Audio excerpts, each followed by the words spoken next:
میں نے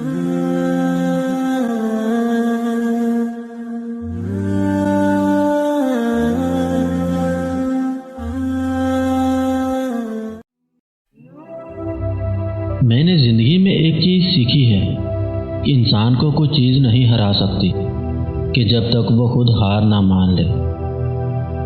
جب انسان پر اچھا وقت آتا ہے تو وہ بولنے والی چیزوں میں سب سے پہلے اپنی اوقات بھولتا ہے۔ اپنے دل کو مضبوط کرو، ہر ایک سے یہ توقع کرنا چھوڑ دو کہ تمہاری بات سمجھے گا، کیونکہ ہر بات ہر ایک کے لیے نہیں ہوتی۔ دو جگہوں پر اپنے باپ کا ساتھ کبھی مت چھوڑنا۔ نمبر 1، غریبی اور برے دنوں میں، کیونکہ وہاں انہیں تمہاری سب سے زیادہ ضرورت ہوتی ہے۔ اور نمبر 2، بیماری میں۔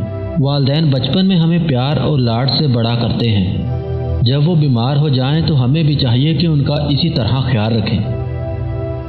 برستی ہوئی بارش اور روتی ہوئی آنکھوں کا احساس صرف انہی کو ہوتا ہے جن کے گھر کچے اور دل نازک ہوتے ہیں۔ کوئی روشنی کو پا کر خوش نہیں اور کوئی جگنو کی روشنی میں جشن منا رہا ہے۔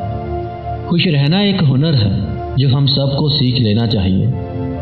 اگر تم محسوس کرو کہ تمہارا دل سخت، جسم کمزور اور رزق کم ہو رہا ہے تو جان لو کہ تم اس کام میں ملوث ہو جو تمہیں نہیں کرنا چاہیے۔